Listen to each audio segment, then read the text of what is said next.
ॐ नमः सिद्धेभ्यः। ॐ नमः सिद्धेभ्यः। ॐ नमः सिद्धेभ्यः।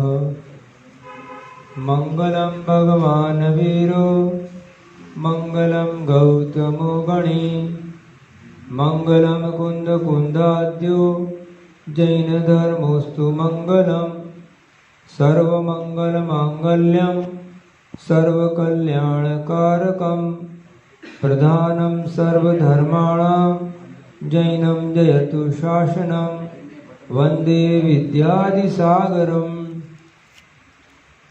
तरणि विद्यासागर गुरु तारो मुझे ऋषि करुणा करो कर से दो आशीष यही प्रार्थना आपसे अनुनय से कर जोड़ पल पल पग पग बढ़ चलूं मोक्ष महल के ओर सारी सागर छारे मम गुरु मधुर अपार नमो विद्या सागर गहूँ कर सागर भव पर। बुढ़ियागढ़ पार्श्वनाथ भगवान की जय। ईगढ़ चंदा भगवान की जय। वर्तमान शासन नायक भगवान महावीर स्वामी की जय। पंच परमेष्टि भगवान की जय। द्वासांगिन वाणी माता की जय। गुरुनाम गुरुआचार्य ज्ञान सार महाराज की जय। आचार्य गुरु विद्यासार मुनि महाराज की जय। समय सार 103 कमनों मुनि महाराजों की जय। अहिंसा परमो धर्म की जय।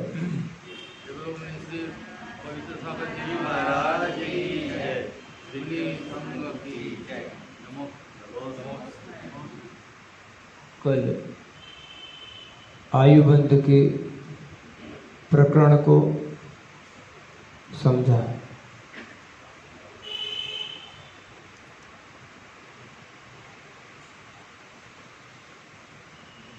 आयुबंध कभी भी कहीं भी किसी भी जीव को हो सकता है। आकस्मिक रूप से स यथाकाल अपनी अनुकूलता से जैसा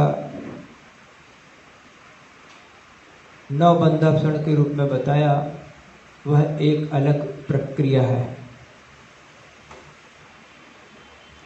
लेकिन ऐसे जीव बहुत कम हैं जिनको वो अवसर प्राप्त होते हैं।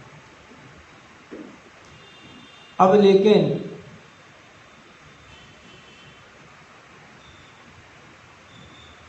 आकस्मिक रूप से आने वाली विपदा पर और संलेखना आदि के रूप में हमने समय को स्वीकार कर लिया तो हम कैसे करें? आयुबंध तो है। तो अब आचार्य बोलते हैं कि उस आयुबंध के लिए हम संभालने के लिए संलेखना का प्रकरण रखते हैं। संलेखना का प्रकरण क्या है, संलेखना कब और कैसे होना चाहिए, इसके विषय में भी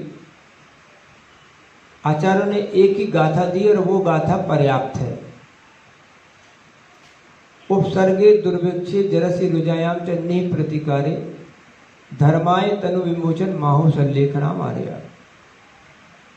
ये गाथा इतनी पर्याप्त है कि भगवती आराधना, मरण कंडिका अथवा जो समाधि का प्रकरण चल रहा है वो प्रकरण उसमें समाहित हो जाता है। संलेखना कब लेनी, किसे लेनी, कैसे लेनी?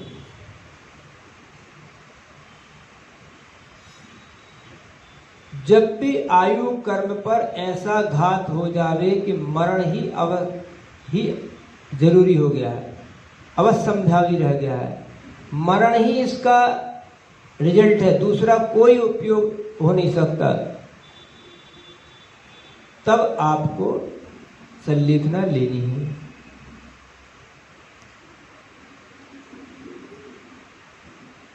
और संलेखना दो प्रकार की है। नियम संलेखना और यम संलेखना, अथवा संक्षिप्त संलेखना और बृहद संलेखना। संक्षिप्त संलेखना कैसी है? जहां पर मरण दोनों तरफ जुड़ रहा है, मर भी सकते जी भी सकते, मर भी सकते जी भी सकते। सर्प ने काट लिया, एक्सीडेंट हो गया, आग लग गई, बहुत कोई बड़ी बीमारी आपको घर कर गई,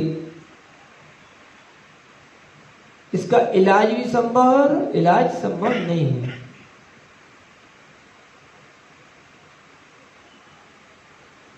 तब समय, संक्षिप्त समय के लिए जो संलेखना आदि ग्रहण की जाती है वो संक्षिप्त संलेखना कहलाती है। कैसे कि जब तक ये रोग ठीक ना हो,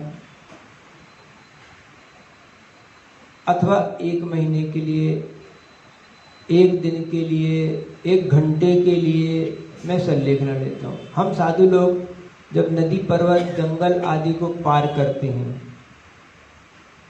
तो एक संलेखना ले लेते हैं कि जब तक ये जंगल पार ना हो तब तक का मेरे सारे आहार पानी का त्याग।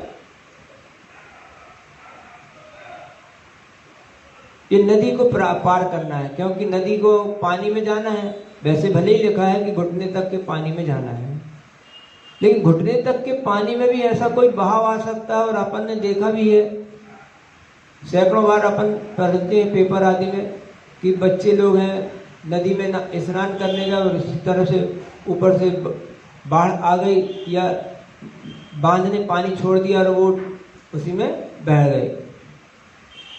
तो पानी में जा रहे हैं, फिर वो कोई गड्ढे में गिर गए, वहाँ गड्ढा था, क्या था, कैसा था। तो इसलिए आचार्यों ने लिखा कि आप जब भी वहाँ निकल रहे हैं तो नदी से निकल रहे हैं, जंगल में से निकल रहे हैं, पहाड़ पर से निकल रहे हैं, तो संलेखना की प्रक्रिया लिखी हुई है। ये संक्षिप्त संलेखना कहलाती है। किसको सांप आदि ने काट लिया, तो सांप आदि ने काट लिया, आग लग गई, तो आग लगने से मर ही जाएगा ऐसा नहीं है, वो बच भी सकता है। सांप काटने का इलाज भी हो सकता है और मर भी सकता है। बीमारी कोई ऐसी आ गई तो वो बीमारी से आदमी बच भी सकता है, उसी बीमारी में जा भी सकता है। इसके लिए आचार्य ने संक्षिप्त संलेखना का प्रसंग रखा। यम संलेखना क्या है भाई? अब यदि ये निश्चित हो जाए कि इसका कोई इलाज नहीं, ला इलाज है, मरना ही असंभावी है, मरेगा ही,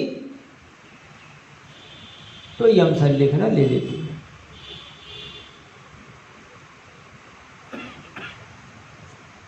अब यहां पर आती बात खर पान हाप नापी।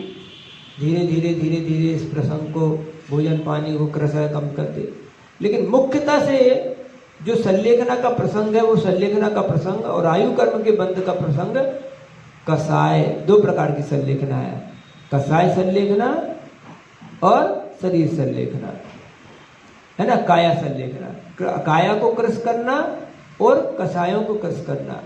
आपसे कुछ नहीं बनता है,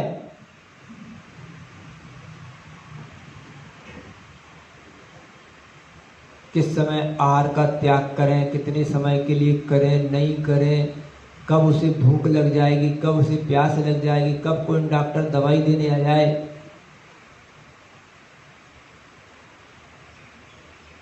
तो सबसे अच्छी है संलेखना की एक प्रक्रिया कि काय की संलेखना की अपेक्षा कसायों की संलेखना करो।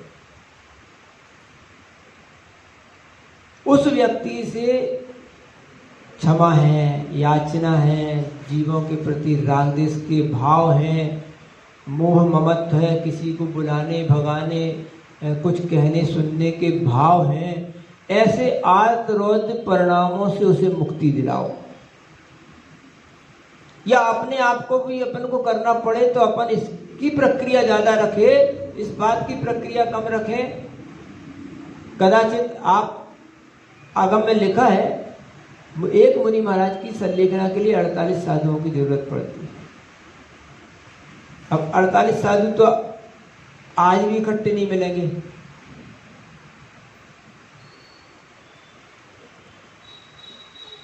साधु तो क्या 48 गृहस्थ मिल जाए वैयावृत्ति के लिए तो बहुत बड़ी बात है, साधु की वैयावृत्ति को। और मुख्यतः से आचार्यों ने कहा रात नहीं गुरु रखना, आत्मा ही हमारा अपना गुरु है। बाहर जो 48 साधु भी हैं वो बाह्य हैं। वस्तुतः संलेखना किसको करनी है? हमको करनी है। किस बात की संलेखना करनी है? परिणामों की संलेखना करनी है। काया की संलेखना की अपेक्षा से परिणामों में कृष्णता लानी है, या परिणामों को उच्च बनाना है। परिणामों में हमारे क्रोध मान माया लोभ नहीं होना चाहिए, आर्त परिणाम नहीं होना चाहिए। ये जो बाह्य के निमित्त हैं या बाह्य के साधु हैं, ये सिर्फ एक काम करते हैं, कहा भैया जग रहे हो, जैसे चौकीदार करता ना, सोने वाले जागते रहो, सिर्फ इतना ही काम करते हैं। यदि आपको झपकी लग गई है, आपका परिणाम विचलित हो रहा है, आप कहीं निद्रा में हैं, मोह माया में हैं, तो उसको जागृत करने का काम करते हैं। जैसे महिलाएं सिगड़ी आदि जब कोयले आदि की जलाते थे या चूल्हा जलता था तो फूंकने का काम कर देते हैं, या स्टोव जलता था तो उसमें पिन का काम करते हैं। जलना स्टोव को है, जलना उस लकड़ी को है। हमारी फूंक उसको जागृत मात्र कर सकती है। हमारी फूंक से बुझे हुए कोयले जल नहीं जाएंगे, हमारी फूंक से बंद स्टोव जलेगा नहीं। जलता हुआ स्टोव मात्र आपकी पिन करने से, फूंकने से और लकड़ी खकूंदने से वो प्रज्वलित हो सकती है। यही काम, सिर्फ यही काम उस साधु संत या बाह्य निमित्त करते हैं।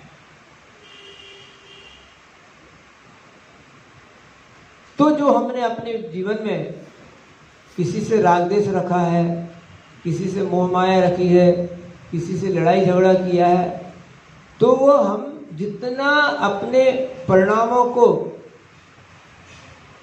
उज्जवल बना सकने की प्रक्रिया कर सकते हैं, उसे करने की कोशिश हमें करना चाहिए।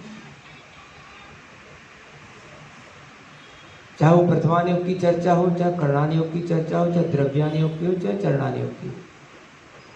प्रथमान योग के मतलब कैसे कि देखो तुमने भी कभी कुछ किया होगा, उसका ये परिणाम है जो आज ऐसा तुम्हारे साथ हो रहा है।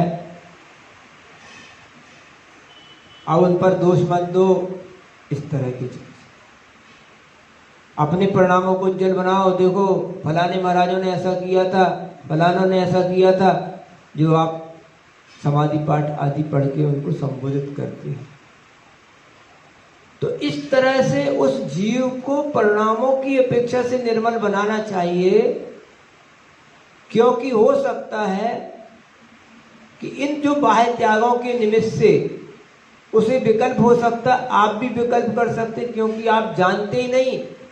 क्योंकि अभी ऐसा हुआ, कहीं एक जगह संलेखना चल रही थी, संलेखना कराने वाला व्यक्ति प्रवीण था, निपुण है, उसने कई संलेखनाएं कराई। पंडित जगन मोहन लाल जी शास्त्री जी के पुत्र या उनके परिवार के जो भी रिश्ते में रखते हो, पुत्र ही हैं जहाँ तक। तो उन्होंने संलेखना कई करवाई, सिद्धार्थ भैया नाम है, क्या नाम है उनका, तो उन्होंने कई संलेखना करवाई। तो एक व्यक्ति की संलेखना करवाई, आहार पानी बंद करा के जो चलती प्रक्रिया, उस प्रक्रिया से उनका शरीर का मल आदि का शोधन हो गया, स्वस्थ हो गए, भूख बढ़ गई, ये हो गया, वो हो गया, सब बढ़िया हो गया। तो संलेखना का मतलब ये नहीं है कि संलेखना किसी को जीव को मारना ही है। अगर उसके तत्व की पालन हो रहा है, उसके संयम का पालन हो रहा है, देश संयम का पालन हो रहा है, तो संलेखना नहीं होती। वही बात, जब मरण ही अवस्था में भावी हो, मरण ही जरूरी हो गया, तभी संलेखना होती, तो प्रक्रिया वापस हो गई। तो बात ये कि अगर वो आप अगर नहीं जान रहे हैं कि ये मरने वाला जीव है, कि जी जाएगा, कि इसको स्वस्थ हो जाएगा, इसे कितना त्याग कराना और कितना त्याग नहीं कराना, कितने समय का त्याग कराना है, अगर वो प्रक्रिया में आप निपुण नहीं है, फेल भी हो सकते हैं या फेल हो जाते हैं, तो इस प्रक्रिया में आप कभी फेल नहीं हो सकते। कि आप उसकी परिणामों में समता, उद्वेग को कम कीजिए। हाँ भैया देखो, किसी ने किया होगा, आपने भी किया होगा, ऐसे ऐसे जीवों ने सहन किया है, हैं? नरकों की वेदना को याद करो, तुम क्या प्यास कर रहे हो, नरकों की भूख की याद करो, त्रियंचों की वेदना को याद करो। ऐसा करके उसके समता परिणाम में लाने की कोशिश की जाए। और जो ये महिलाएं या पुरुष बार बार ये बोलते, महाराज जी आशीर्वाद दे दो, हमारी संलेखना हो जाए, महाराज जी हमारी आशीर्वाद दे दो, हमारी संलेखना हो जाए, महाराज जी हमारा, ऐसे गाने से, ऐसे रोने से, ऐसी भीख मांगने से, ऐसे आशीर्वाद से संलेखना नहीं होती। क्योंकि ये संलेखना के संबंध में जो आपका रुदन है, ये आत्म ध्यान भी हो सकता है। समाधि किसको बोलते हैं? सम हो गई है आदि व्याधि उपाधि। बुद्धि हमारी सम हो जानी चाहिए, जीने की जहां वांछा नहीं है, मरने की भावना नहीं है, जीना भी नहीं है, मरने की भावना भी नहीं है, तब कहलाती संलेखना। तो करना क्या? हर समय ऑलवेज वेलकम, जैसी जिस परिस्थिति में रह रहे उसमें हर समय विषाद में, सुख में, दुख में समता बुद्धि रखो। इसी का नाम समता है, समाधि है।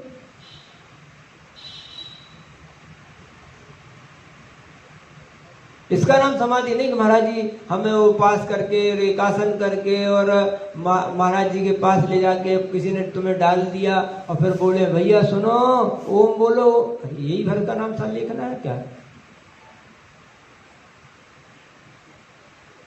इसी का नाम संलेखना नहीं है।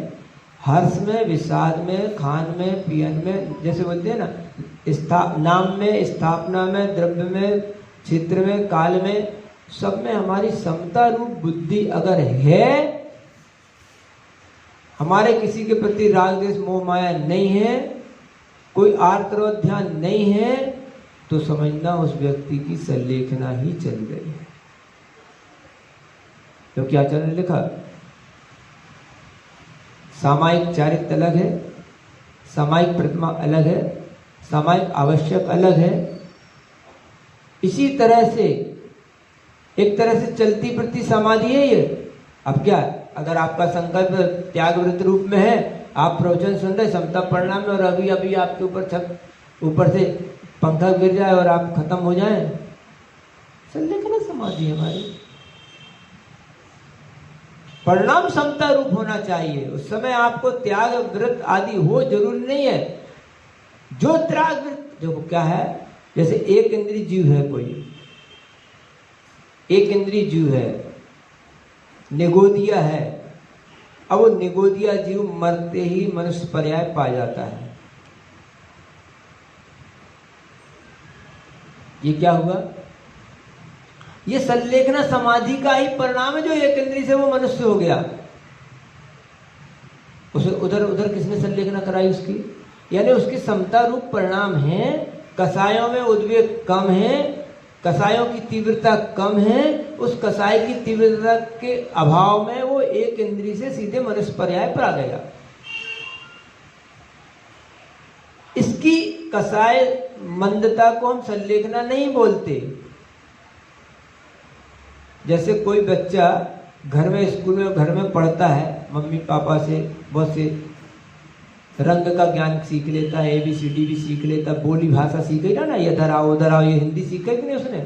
ये हिंदी सीखी, उस हिंदी को सर्टिफिकेट प्राप्त नहीं होता कि पहली क्लास पास है। स्कूल में जाके जब गुरुजी से पढ़ता है और सिलेबस के अनुसार पढ़ता है, तब उसे पहली, दूसरी, तीसरी, चौथी, पांचवी क्लास का सर्टिफिकेट मिलता है। इसी प्रकार अपने माध्यम के माध्यम से अगर वो एक इंद्रिय आदि जीव भी मतलब अपने परिणामों में शांतता ला रहा है, उसके वो ज्ञान का विकास है, उसका वह कसायों की प्रसमता है। वह प्रसमता के माध्यम से पहले मनुष्य पर्याय आदि को प्राप्त कर रहा है, लेकिन वह उसको मुक्ति नहीं दे सकती है। वह उसकी ज्ञान की वृद्धि, उसकी समता उसको मुक्ति नहीं दे सकती, इसलिए उसको समाधि का टाइटल प्राप्त नहीं है।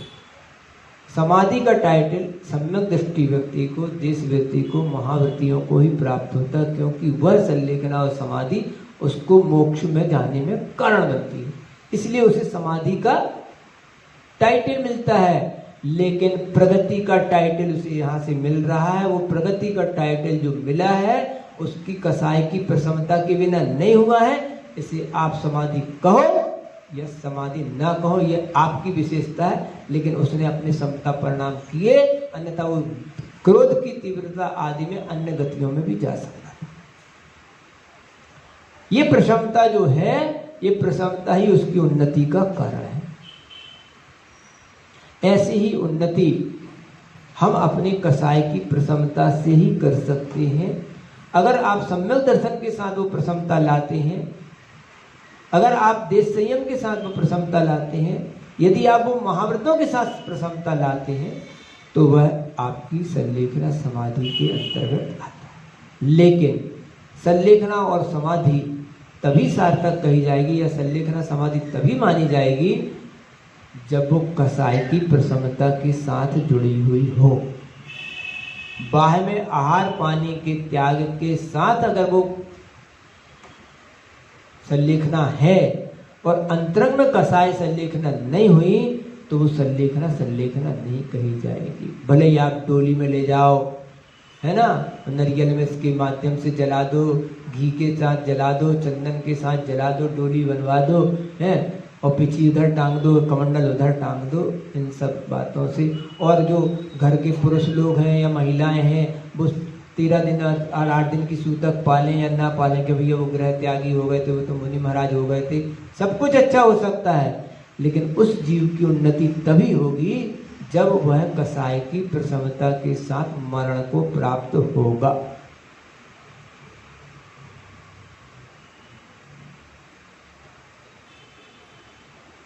इसीलिए जरूरत कसाय की प्रसन्नता की। अब मान लो जैसे कोई व्यक्ति एक्सीडेंट में मर रहा है, चाहे वो मुनि महाराज हो, चाहे गृहस्थ हो, और चाहे कोई व्यक्ति हो, वहां पर इन सब चीजों का त्याग हो पाएगा नहीं हो पाएगा, कौन कराएगा कौन नहीं कराएगा, वो खुद कर पाएगा, लेकिन कसाय की प्रसन्नता वहां उसको अपनी उन्नति के लिए चाहिए। और अगर वो इतना अलर्ट है, इतना सावधान है, तो वो आहार पानी का त्याग कर सकता है, संकल्प संयम ले सकता है, लेकिन जरूरत है उसके साथ साथ कसाय की प्रसन्नता की। अगर उसको अब मान लो किसी ने पत्थर मार दिया, उसको चोट लग गई और वो उसके प्रति राग द्वेष के भाव ले लिए और उसी समय मान लो उसका मरण हो गया, तो संलेखना नहीं कहलाएगी। और इसी घात के बीच में उसने मान लो, अरे ठीक है हमारे कर्म का उदय, हमने भी कुछ ऐसा किया होगा, हमें तो भैया ठीक है, मैं उसको तो क्षमा करता हूँ, ऐसे जैसे बोलते हैं ना, खम्मा में सब जीवानाम सभ्य जीवा खम्मन तुम्हें मित्ति में सब बुद्धि सुबेरम मज्जम न। तो अगर उसके अंदर उसके प्रति राग द्वेष भाव नहीं है, तो वह एक तरह से संलेखना भाव हो जाएगा। और अगर उद्वेग भाव आ गया,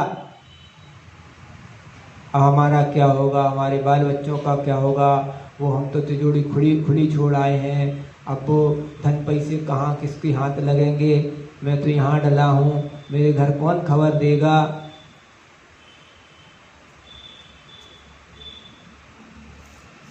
ऐसे जो परिणाम होंगे वे आर्तरोध के परिणाम होंगे। लेकिन अगर वो अपनी कसाई की प्रसन्नता रखता और प्रसन्नता के साथ साथ अगर संयम लेता है, तो वे ही परिणाम संलेखना समाधि के हो सकते हैं, हो जाते हैं। इसीलिए प्रति समय ये भाव रखो। आचार्यों ने वैसे भी देखा है कि जब हम पढ़ते हैं तो पढ़ते समय ये भाव रखना चाहिए कि हमारी जिंदगी अभी बहुत लंबी है।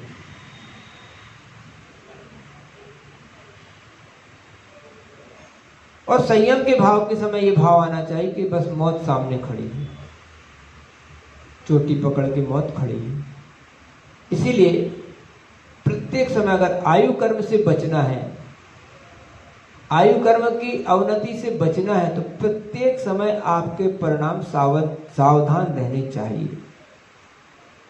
आप इसके लिए बोलो दिन भर और जिंदगी भर तो आप लड़ाई झगड़ा डंडा सब करो, राग देश करो, और सिर्फ संलेखना समाधि के लिए बैठे रहो कि वो संलेखना समाधि का मतलब जब हम मरने लगेंगे फिर उठा के हमारे बाप दादे हमको उधर महाराज जी के पास डाल देंगे, फिर महाराज जी हमारा त्याग आदि करवाएंगे, फिर हम प्रक्रिया शुरू करेंगे। ये संलेखना समाधि की प्रक्रिया नहीं है, क्योंकि आपका आयु कर्म कब बंध रहा है ये आपको ख्याल नहीं है। संलेखना समाधि और अंतिम समय की संलेखना समाधि तो उस समय काम आती है वस्तुतः कि जिस समय मान लो किसी के आयु कर्म का बंध अभी नहीं हुआ है,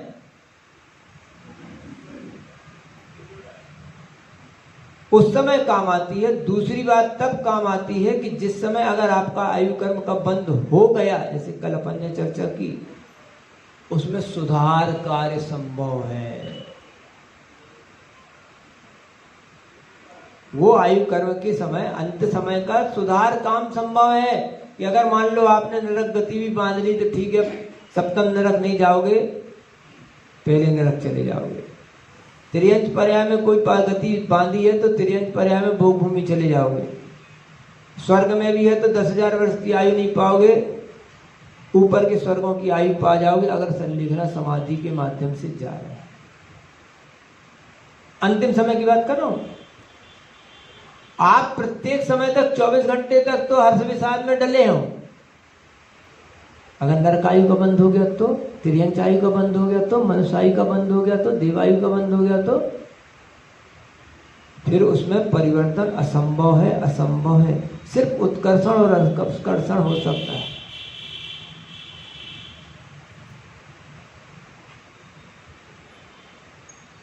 जो लोग कोमा आदि में भी हैं,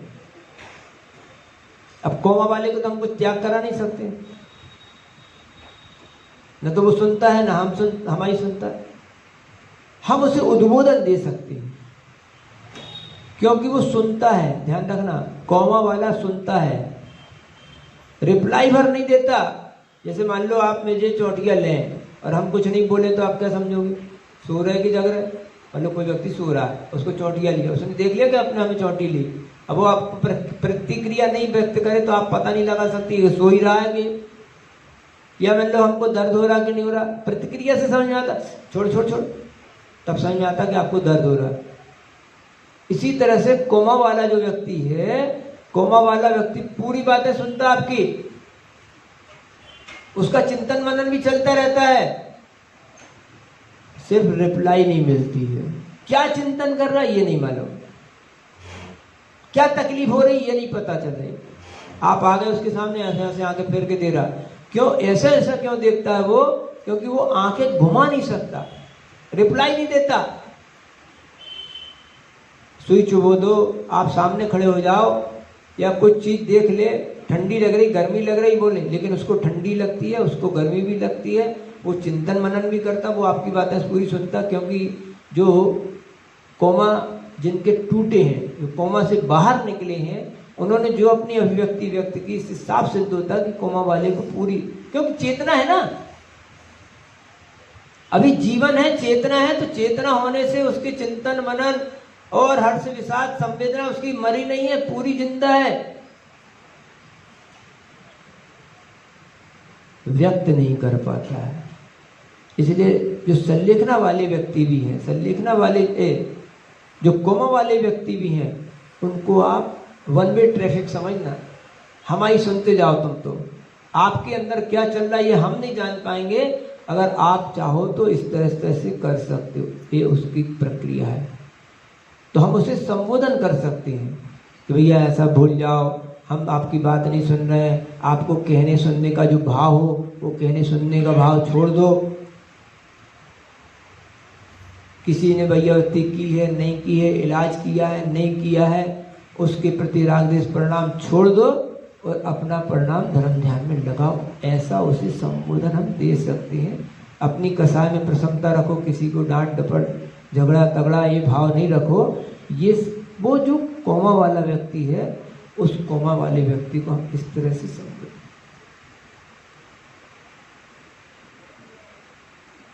वो जी भी सकता है और नहीं भी जी सकता है, तो उसके लिए भी भाई कि भैया थोड़ा थोड़ा संकट, जब तक का संकट ये आप संकट कर सकते हो, हम नहीं दिला सकते, क्योंकि हम दिलाएं तो हमें दोष लगे कि उसने लिया भी कि नहीं लिया, उसके भाव है कि नहीं है। हम उसको स्वयं प्रेरित कर सकते बस। तो बात ये है, अगर आयु कर्म के प्रभाव से बचना है तो एक तो सबसे पहली बात, इसीलिए हम ये नहीं समझना जैसे 9 से 5 दुकान खुलती हैं कोरोना के समय में, तो मतलब कोरोना इतने समय सोता रहता है ना, और 5 से 9 तक उठता है। ऐसा मत समझना कि जितने समय तक आप मंदिर जाते हैं उतने समय तक आपको आयु कर्म बंद होगा, और जितने समय आप घर में रहते हैं उस समय वो आयु कर्म छुट्टी पर रहता है, ऐसा मत समझना। आयु कर्म सतत जागृत है, वो सोते में, जगते में, मंदिर में, दुकान में, घर में, आहार देते समय वो कभी भी छापा डाल सकता है आपके ऊपर। उसका समय जब भी होगा तब आपको आयु कर्म का फोटो खिंच जाएगी। इसीलिए 24 घंटे रात दिन सतत की पहरेदारी है साधुपना, अगर आयु कर्म के प्रभाव से बचना है तो। ये तो सिर्फ उसके लिए अभ्यास है कि चलो 1 घंटे 1.5 घंटे आधे घंटे अपने परिणामों को आप क्या समझते 1 घंटे मंदिर में धर्म ध्यान कर लिया, फिर दिन भर उदम करो, झांझ मजीरे बजाओ तो हमें बच गए आयु कर्म से। ये बहुत बहुत अपनी जानकारी गलत है। आयु कर्म तो सतत कभी भी बन सकता है, कभी भी आ सकता है, क्योंकि आपको जैसे कल आप लोग नहीं आए होंगे, हमारा आयु कर्म जितना है उसके त्रिभाग में तो बनता ही है, लेकिन आयु क्षय अगर बीच में हो रहा है और अकाल में कोई दुर्घटना आपको आ जाए तो आपके पास उसकी जवाबदारी नहीं है, इसलिए वो पूरे समय कभी भी आयु कर्म बंधेगा। ये मत सोचना कि बस 80 साल के बाद हम संलेखना ले लेंगे, समाधि ले लेंगे। अगर आयु कर्म आपका बंध गया है, मान लो कभी भी, बस ये जो आखिरी समय की आपकी संलेखना आदि की प्रक्रिया है वह आपको उसमें उत्कर्षण अपकर्षण कर सकता है। शुभ आयु में उत्कर्षण कर देगा, अशुभ आयु में अपकर्षण कर देगा। दूसरी बात छोटी सी करके करूँगा खत्म, वो उसके प्रसंग है कि अगर किसी व्यक्ति के तिर्यंच आयु का, मनुष्य आयु का और नरक आयु का बंद हो गया है, वह जिंदगी में कभी भी अपने जीवन में द्रव्य संयम भी नहीं ले पाएगा। मनुष्य तिर्यंच और नरक आयु का बंद हो गया है, वो द्रव्य संयम भी नहीं ले सकता। कदाचित द्रव्य संयम ले ले, भाव संयम नहीं आएगा उसका, है ना, जहां तक मेरी जानकारी ऐसी है। और ये जो आपको संयम लेने का भाव कैसा आता है कि 2000 सागर प्लस 48 पूर्व कोटियां का समय आपको मिला है, जो आपको तिर्यंच तिरस पर्याय में रखता है। 2000 सागर प्लस 48 पूर्व कोटि के बाद कोई जीव कहीं का हो, कोई भेदभाव नहीं है। गाड़ी शुक्रवार को सफाई होने के लिए जाती है, ऐसा जैसे गाड़ियों पे लिखा रहता है, ऐसे 2000 सागर प्लस 48 पूर्व कोटि के बाद नियम से कोई भी जीव को निगोद जाना ही पड़ेगा। भले ही वो एक श्वास के 18 बार में एक बार जन्म मरण करके बाहर निकल आए, लेकिन एक बार निगोद का मुख देखना ही होगा। या तो मोक्ष जाओ या तो निगोद जाओ, या तो मोक्ष जाओ या स्वर्ग आदि से मतलब नहीं है। स्वर्ग आदि बचाव के रास्ते नहीं कि हम स्वर्ग चले जाएंगे, हम मनुष्य चले जाएंगे, हम तिर्यंच में चले जाएंगे, कोई रास्ता नहीं है। एक ही रास्ता है, 48 पूर्व कोटि और 2000 सागर में, या तो मोक्ष जाओ या तो निगोद जाओ। निगोद में एक श्वास के 18 बार में आप जन्म मरण करके बाहर निकल सकते, एक बार मरण करना, और नहीं तो अनंत काल तक, लंबे दीर्घ काल तक आप निगोद से बाहर नहीं निकल सकते। इसलिए हमारी प्रक्रिया और इसलिए संलेखना की भी जरूरत है कि संलेखना आचरण लिखा दुत्तिन जघन्य ने दुत्तिन भवगंडानी उक्कट्टिन सत्तट्ट भवगंडानी, कम से कम 2-3 भाव में और अधिक से अधिक 7-8 भाव में। इसको आप उल्टा भी पढ़ सकते कि उक्कट्टिन दुत्तिन भवगंडानी और जघन्य ने सत्तट्ट भवगंडानी, यानी उत्कृष्टता से 2-3 भाव में ही मोक्ष चले जाओगे और जघन्यता से 7-8 भाव में मोक्ष जाओगे। लेकिन अगर आप संलेखना समाधि लेते हैं तो नियम से 2-3 भाव में अथवा 7-8 भाव में मोक्ष जा सकते हो, अन्यथा 48 भावों में भावलिंगी मुनि महाराज बने, 48 भाव में लगा तो 32 भाव तक अगर भावलिंगी मुनि बने तो मोक्ष जा सकता है। और मोक्ष जाने के और कई कारण आपने लिखे सुने होंगे कि छायक सम्यक दर्शन के साथ हो, या शरणिक प्रथम स्वर्ग में चले आए, सची बन जाए, लोकपाल बन जाए। ये कुछ स्थान हैं कि इन स्थानों पर जाने पर वो 1-2 भाव में सर्वार सिद्धि जीव में चले आए, फिर नीचे की जो 4 अनुत्तर विमान हैं उनमें दूसरे भाव में मोक्ष। ऐसे कुछ साधन हैं। बाकी अन्य स्थानों पे आप कब तक, कहाँ तक, कितना भटकेंगे, इसका कोई गुणाभाव पहला नहीं। चाहे आप स्वर्ग जाएं, चाहे कहीं जाए, चाहे कहीं जाए, लौकांतिक आदि देव हो जाना, ये हो जाना, ये मुक्ति के प्राप्त स्थान है।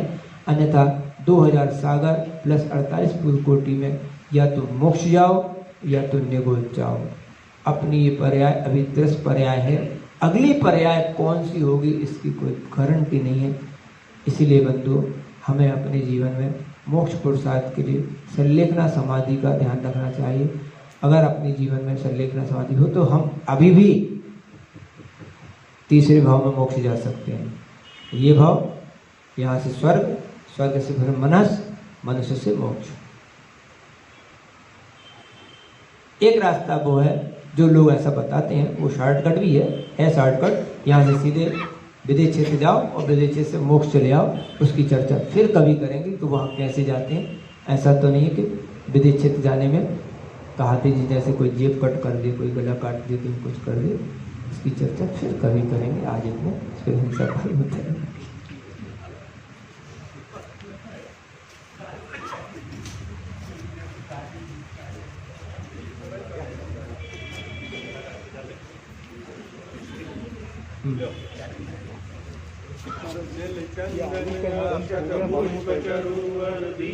नहीं, आयुकर हमारे ज्ञान का विषय नहीं, हमारे ज्ञान का विषय नहीं है कि आयुकर में बोझ को नहीं बंधा। जिसने संयम ले लिया उसको देवायु तो बंधेगी बंधेगी।